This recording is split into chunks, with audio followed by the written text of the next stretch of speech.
प्यारे साथियों, स्वागत है आपका एक बार फिर से आपके अपने YouTube channel new ideas YT में।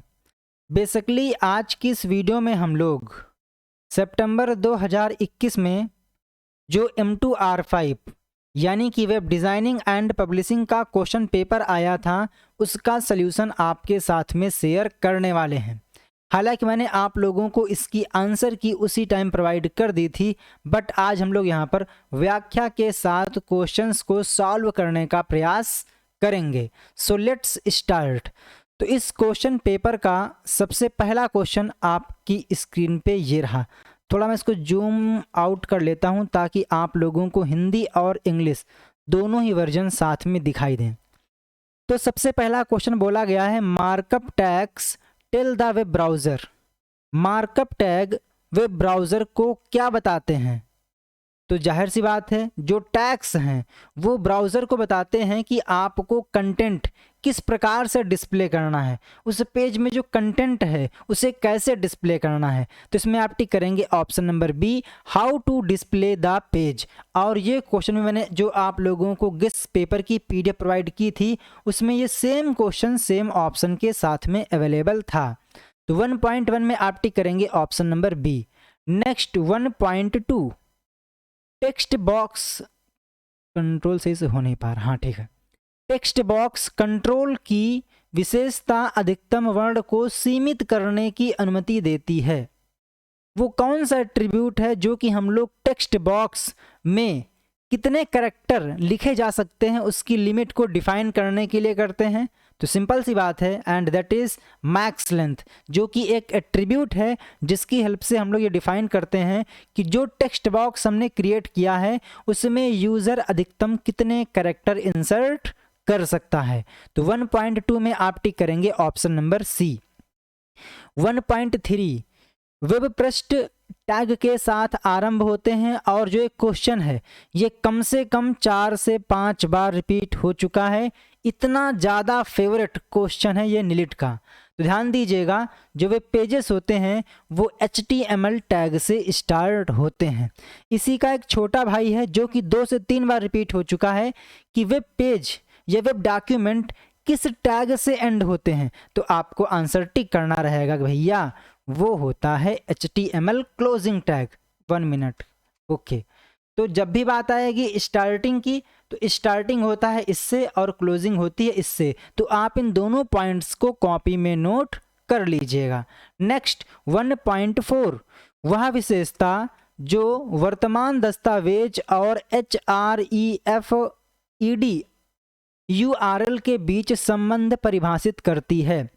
वो कौन सा एट्रीब्यूट है जिसकी हेल्प से हम करंट डॉक्यूमेंट और HREF की जो आईडी है उसके बीच, जो HREF URL है उसके बीच में जो रिलेशनशिप है उसको दर्शाते हैं। तो आप यहाँ पर देख पा रहे होंगे इस डॉक्यूमेंट में कि हमने यहाँ पर इस करंट डॉक्यूमेंट में एक्सटर्नल CSS को लिंक करने के लिए लिंक टैग का यूज़ किया है और इसी में हमने यहाँ पर एक attribute and that is rail, जिसको बोलते हैं रिलेशन, कि भैया जो ये आपका करंट डॉक्यूमेंट है और जो ये फाइल है इसके बीच में क्या रिलेशन है, ये फाइल किस टाइप की है। तो हमने कहा कि ये एक स्टाइल शीट फाइल है। तो इसके और इसके बीच में रिलेशन को डिफाइन करने के लिए हम लोग रेल एट्रीब्यूट का यूज़ करते हैं जो कि HTML5 में इंट्रोड्यूस किया गया है। बट निलिट ने इस क्वेश्चन को जहाँ से लिया है वहाँ पे REV ये करेक्ट आंसर दिया गया है।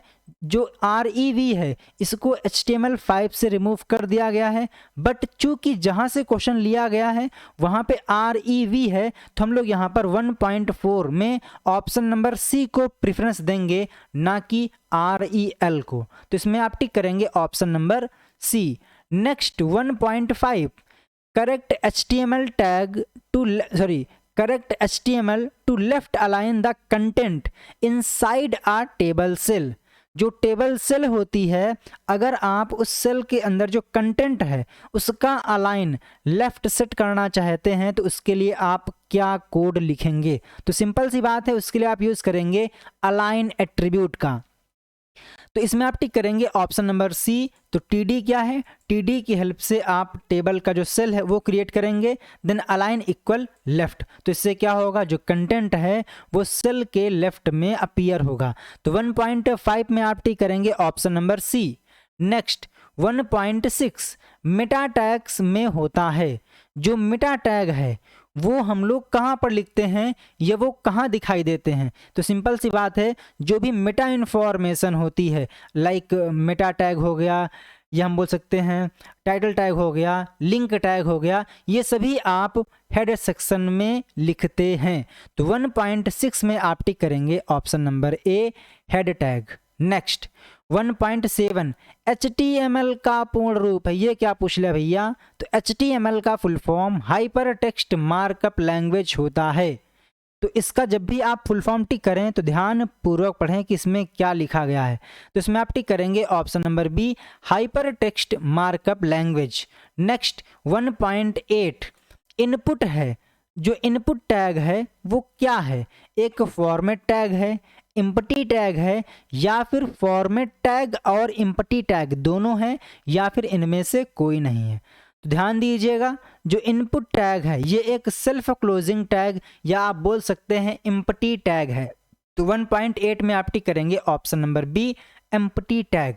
साथियों, अगर आप लोगों ने वीडियो को लाइक नहीं किया है तो कम से कम वीडियो को लाइक कर दीजिए, क्योंकि आपका एक लाइक ही होता है जो मुझे मोटिवेट करता है कि मैं आप लोगों को और अच्छा सा अच्छा content free of cost provide कराऊं। तो आपका फ़र्ज बनता है कि आप वीडियो को लाइक करके हमारा मनोबल बढ़ाएं। शेयर करने की बात तो दूर रही, कम से कम वीडियो को लाइक ही कर दिया कीजिए। तो मुझे आशा है कि आपने वीडियो को लाइक किया होगा, बाकी आपकी श्रद्धा है। Next 1.9 the map definition file is generally stored in. Map definition file जो होती है वो जनरली सामान्यतः कहाँ पर स्टोर होती है? CGI बिन। जी बिल्कुल सही एक आंसर है। 1.9 में आप टिक करेंगे ऑप्शन नंबर ए, CGI बिन। ध्यान दीजिएगा, आपके एग्जाम में जो CGI है इससे क्वेश्चन आता है कि CGI का फुल फॉर्म क्या होता है। तो कॉमन गेटवे इंटरफेस CGI का फुल फॉर्म होता है। साथ ही आप लोगों को आपके एग्ज़ाम के दृष्टिकोण से CGI पे शॉर्ट नोट तैयार कर लेना है। 1.10 टेक्स्ट एरिया टैग के अंदर टेक्स्ट के रूप में कार्य करता है।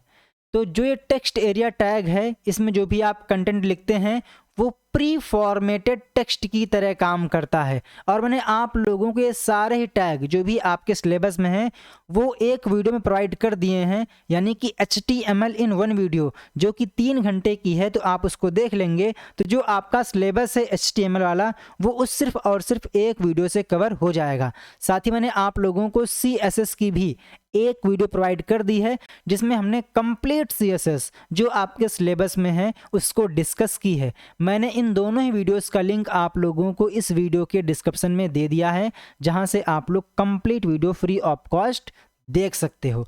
तो 1.10 में आप टिक करेंगे ऑप्शन नंबर सी। अब बारी है ट्रू एंड फॉल्स की। आपको बताना है कि आपके 10 में से अभी तक कितने क्वेश्चंस के आंसर सही निकले हैं। पहला question, The external style sheet may be written in any text editor but must be saved with a .css extension। External style sheet को आप किसी भी टेक्स्ट एडिटर में लिख सकते हैं, लेकिन उस फाइल को .css एक्सटेंशन के साथ में सेव करना जरूरी है। तो जी बिल्कुल सही है, तो इसमें आप टिक करेंगे true. Next, CSS background property is used to define the background effect on element। तो जी बिल्कुल सही है। अगर आप बैकग्राउंड इफेक्ट अप्लाई करना चाहते हैं अलग अलग टाइप के, तो उसके लिए आप एक शॉर्ट हैंड प्रॉपर्टी है बैकग्राउंड, उसका यूज़ कर सकते हो। तो 2.2 में आप टिक करेंगे true. Next, the background colour property is used to specify the entire colour of the element. तो जी नहीं, जो बैकग्राउंड कलर प्रॉपर्टी है ये एलिमेंट का बैकग्राउंड कलर स्पेसिफाई करती है, ना कि एंटायर कलर। अगर यहाँ पर लिखा होता बैकग्राउंड कलर तो ये ट्रू होता, बट यहाँ पर लिखा गया है इंटायर कलर, तो इसको आप करेंगे फॉल्स। तो 2.3 हो जाएगा false. 2.4 the background position property defines the last position of the background image. तो जी नहीं, जो बैकग्राउंड पोजीशन प्रॉपर्टी है ये बैकग्राउंड इमेज की जो स्टार्टिंग पोजीशन होती है उसको डिफाइन करती है, ना कि लास्ट पोजीशन को। तो 2.4 भी फॉल्स हो जाएगा। नेक्स्ट 2.5, तो मैंने थोड़ा सा इसको स्क्रॉल कर लेते हैं। 2.5 the CSS border property do not include border style. तो भैया ये तो बिल्कुल गलत बात है, क्योंकि जो बॉर्डर प्रॉपर्टीज़ है उसमें आप लिखते थे ना कि भैया मुझे 5 पिक्सल का 5 पिक्सल सॉलिड ब्लैक।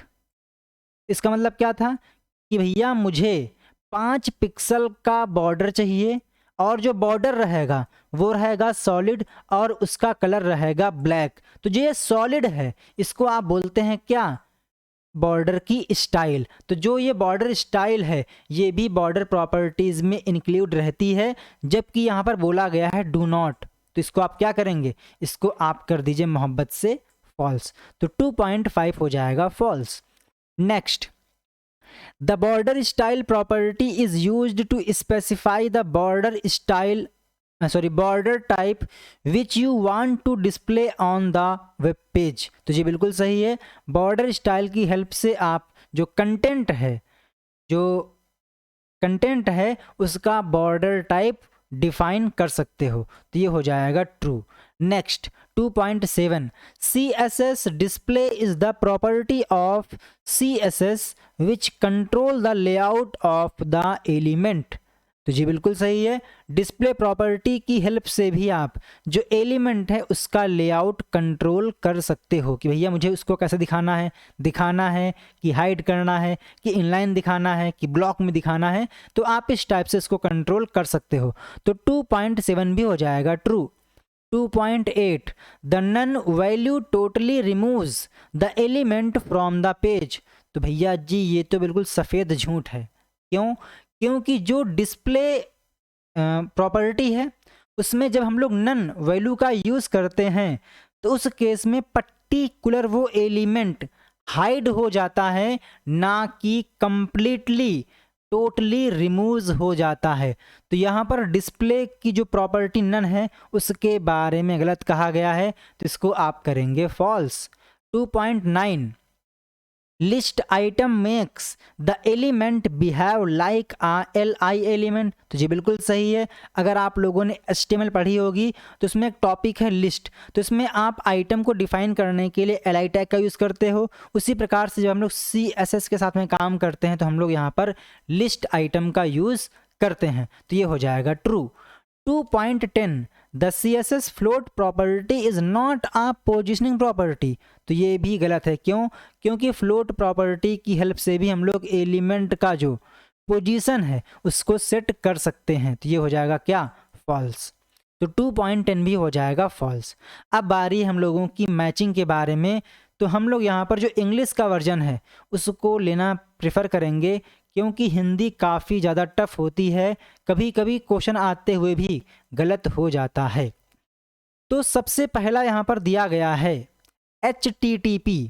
तो HTTP का full form hyper text transfer protocol होता है, जो कि TCP का पोर्ट नंबर 80 यूज़ करता है। तो 3.1 हो जाएगा ऑप्शन नंबर आई के साथ, hyper text transfer protocol. Next CSS। तो जो CSS है ये क्या करता है, HTML एलिमेंट को स्टाइल प्रदान करता है, जिसका full form cascading style sheets होता है। तो 3.2 में आप मैच करेंगे option number E. Next H1 to H6। तो जो H1, H2, H3, H4, H5 और H6 टैग हैं बेसिकली ये हेडिंग टैग होते हैं। तो 3.3 में आप मैच करेंगे ऑप्शन नंबर जे के साथ। बेसिकली आपके एग्ज़ाम में यहाँ से एक बहुत ही पॉपुलर क्वेश्चन आता है कि भैया सबसे छोटी हेडिंग के लिए किस टैग का यूज़ करते हैं? तो आपका आंसर आएगा H6। सबसे बड़ी हेडिंग, लार्जेस्ट हेडिंग के लिए किस टैग का यूज़ करते हैं? तो आपका आंसर आएगा H1 टैग। और इसमें अधिकतर लोग गलती कर देते हैं, तो आपको गलती नहीं करनी है क्योंकि आप न्यू आइडियाज़ YT के साथ में जुड़े हैं। अगर आप लोगों ने अभी तक भी वीडियो को लाइक नहीं किया है तो कम से कम वीडियो को लाइक कर दीजिए और हमारा मनोबल बढ़ाइए। तो मुझे आशा है कि आपने वीडियो को लाइक कर दिया होगा। Next, empty tag.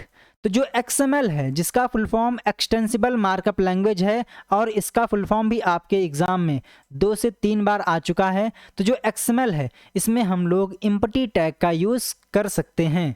तो 3.4 को आप मैच करेंगे ऑप्शन नंबर C के साथ। ठीक है। SGML। तो SGML का full form standard generalised markup language होता है, जो कि एक मार्कअप स्टैंडर्ड है। तो 3.5 में आप टिक करेंगे ऑप्शन नंबर B। जावा स्क्रिप्ट वाइल लूप। अगर आप जावा स्क्रिप्ट में वाइल लूप का यूज़ कर रहे हैं और आपने उसमें 0 पास कर दिया है, तो उस केस में जो लूप है वो चलता ही रहेगा, टर्मिनेट नहीं होगा। यानी कि जो इसके एलिमेंट हैं वो इटरेट होते रहेंगे इनफिनाइट टाइम तक। तो 3.6 में आप मैच करेंगे option number G। 3.7 blind function. जो ये ब्लाइंड फंक्शन है इसकी हेल्प से आप एक नया फंक्शन क्रिएट कर सकते हो। तो 3.7 में आप टिक करेंगे ऑप्शन नंबर D। बेसिकली ये क्वेश्चन जावास्क्रिप्ट से है। Next, Google Chrome. तो जो गूगल क्रोम हो गया, ओपेरा मिनी हो गया, और हम बात करें मोजिला फायरफॉक्स हो गया, माइक्रोसॉफ्ट एज हो गया, एक्सप्लोरर हो गया, ये सभी के सभी वेब ब्राउज़र हैं। तो 3.8 में आप मैच करेंगे ऑप्शन नंबर F। आपको बताना है कि जो वेब ब्राउज़र होता है ये एप्लीकेशन सॉफ्टवेयर होता है या फिर सिस्टम सॉफ्टवेयर होता है। Next, 3.9 and that is Firefox. तो जो फायरफॉक्स है इसे मोजिल्ला फाउंडेशन के द्वारा बनाया गया है, डेवलप किया गया है। तो ये एक मोजिल्ला कॉरपोरेशन जो संस्थान है उसका ब्राउज़र है। तो 3.9 में आप मैच करेंगे option number H, Mozilla browser. Next, Canva. तो जो केनवा है ये एक फ़ोटो एडिटिंग टूल है। तो 3.10 में आप करेंगे ऑप्शन नंबर A। तो ये थी मैचिंग जो कि आपके कंप्लीट हो चुकी है। अब बारी है फिल इन द ब्लैंक्स के बारे में। तो हम यहाँ पर इसका ले लेते हैं हिंदी वर्जन क्योंकि मुझे थोड़ा सही लग रहा है। तो यहाँ पर प्री टैग है, लिंक टैग है, फिल्टर है, ब्राइटनेस है, रिसेट है, head, has, HTTP, header, caption, DTD और CSS लिस्ट। तो सबसे पहला fill in the blanks, body tag का उपयोग सामान्यतः के बाद किया जाता है। तो जो बॉडी टैग है वो हेड टैग के बाद में आता है। तो 4.1 में आप मैच करेंगे ऑप्शन नंबर F। वर्तमान दस्तावेज और दूसरे URL के बीच हाइपरटेक्स्ट संबंध बनाने के लिए उपयोग किए जाने वाला टैग है। तो मैंने आप लोगों को अभी दिखाया था कि हम लोग लिंक टैग का यूज़ करते हैं। तो 4.2 में आ जाएगा ऑप्शन नंबर B। क्या राइटिंग है, इसमें आएंगे 100 में से 100। क्या बात है, चलिए ठीक है, अपनी तारीफ खुद ही कर रहे हो हैं। 4.3 टेक्स्ट एरिया टैग के अंदर टेक्स्ट की तरह कार्य करता है। ओहो क्या बात है, कितनी शुद्ध हिंदी यहाँ पर उन्होंने लिखा है। क्या कोई ऐसा टैग होता है? कोई बात नहीं। तो जो टेक्स्ट एरिया टैग है ये प्री फॉर्मेटेड टेक्स्ट की तरह काम करता है। ये क्वेश्चन इसी पेपर में रिपीट हुआ है क्योंकि यही क्वेश्चन अभी MCQs में भी पूछा गया था। तो 4.3 में आप मैच करेंगे ऑप्शन नंबर A के साथ। विन 10 ब्राइटनेस स्लाइडर एक उपकरण है। इंग्लिश लेते हैं, हिंदी थोड़ा टफ लग रही है। ओके, हाँ जी। तो win 10 brightness slider is a tool. तो जो ब्राइटनेस स्लाइडर टूल है वो एक ब्राइटनेस टूल है जिसकी हेल्प से हम लोग ब्राइटनेस को कंट्रोल करते हैं। तो 4.4 में आप टिक करेंगे option number D।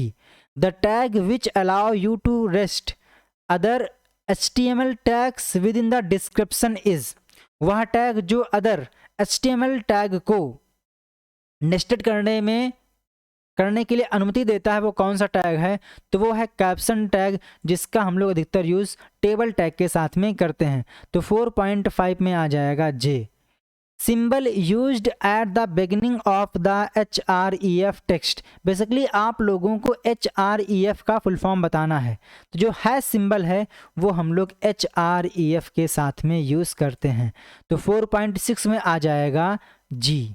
Next, defines the syntax of the markup in HTML। तो HTML में मार्कअप के सिंटैक्स को डिफाइन करने के लिए DTD इसका यूज़ करते हैं, और DTD का फुल फॉर्म भी आपको पता होना चाहिए, डॉक्यूमेंट टाइप डेफिनीशन। तो 4.7 में आ जाएगा K. Improves the quality of an image without distorting it. तो जी बिल्कुल सही है। अगर आप लोग इमेज की क्वालिटी को डिसॉर्ट करना चाहते हैं तो इस केस में आप लोगों को डिसॉर्ट फिल्टर का यूज़ करना पड़ेगा। तो 4.8 में आ जाएगा option number C. Creates push button. तो जो रीसेट बटन है ये एक पुश बटन होती है। तो 4.9 में आप टिक करेंगे ऑप्शन नंबर ई। नेक्स्ट 4.10, तो is an application layer protocol that work on request and response. तो जो HTTP है, जिसका full form hyper text transfer protocol होता है, ये एक एप्लीकेशन लेयर प्रोटोकॉल है। तो 4.10 में आप टिक करेंगे ऑप्शन नंबर एच। तो ये आपका जो पार्ट 1 है मैंने आपको सॉल्व करा दिया है। आपके 40 में से कितने क्वेश्चंस के आंसर सही निकले हैं आप हमें कमेंट के जरिए बता सकते हैं, हमें आपके कमेंट का इंतज़ार रहता है। अब बात कर लेते हैं हम लोग पार्ट 2 के बारे में। तो what are style sheets, how can one change the number type in the middle of the list. Style sheet क्या है, सूची के यानी लिस्ट के बीच में नंबर प्रकार को कैसे बदल सकते हैं। Explain the 3 main ways to apply CSS style to a web page. Web page में हम 3 प्रकार से स्टाइल अप्लाई कर सकते हैं, तो वो तरीके क्या हैं उसको आप यहाँ पर डिफाइन कीजिए। अगला है what are pseudo classes and what are they used for. Pseudo classes क्या होती हैं और इनका हम यूज़ क्यों करते हैं, किसके लिए करते हैं। अगला है explain CSS padding property. CSS padding property को डिफाइन करिए। Also explain brief about CSS position property, यानी कि पैडिंग प्रॉपर्टी और पोजीशन प्रॉपर्टी को यहाँ पर डिस्क्राइब करना है। बेसिकली आपके एग्जाम में 5 क्वेश्चन आते हैं और आप लोगों को सिर्फ और सिर्फ 4 क्वेश्चन करने होते हैं। Explain the briefly principles of web page design. Web page design के जो सिद्धांत हैं उनको समझाइए। What are the new form elements which are available in HTML5। HTML5 में कौन कौन से वो टैग आए हैं जो कि हम लोग फॉर्म के साथ में यूज़ करते हैं। Next, what is the scope in AngularJS। AngularJS में स्कोप क्या है। Explain the services in AngularJS। AngularJS में जो सर्विसेज हैं उसके बारे में एक्सप्लेनेशन दीजिए। Explain what is angular expression. Angular expression क्या है समझाइए। एक्सप्लेन व्हाट इज़ की difference between angular expression and JavaScript expression. Angular expression और जावास्क्रिप्ट एक्सप्रेशन में क्या अंतर है उसको भी समझाइए। इंजेक्टर क्या होता है। लिंक और कंपाइल में क्या अंतर होता है AngularJS में। कुछ क्वेश्चन यहाँ पर आउट ऑफ सिलेबस दिए गए हैं जो कि बिल्कुल पता नहीं कहाँ से उन्होंने किस हिसाब से दिए हैं, ठीक है। तो आपको यहाँ पर क्वेश्चन दिए गए हैं आप जो कि सितंबर 2021 में आए थे पार्ट 2 में। तो मुझे आशा है कि आप लोगों को ये सेशन पसंद आया होगा। अगर आप लोगों ने अब भी वीडियो को लाइक नहीं किया तो वीडियो को लाइक कर सकते हैं, अगर आपकी श्रद्धा है तो। कोई ज़बरदस्ती नहीं है और मैं कर भी नहीं सकता हूँ। ओके, तो मिलते हैं नई क्लास में, तब तक के लिए जय हिंद, जय भारत, वंदे मातरम। Thank you friends.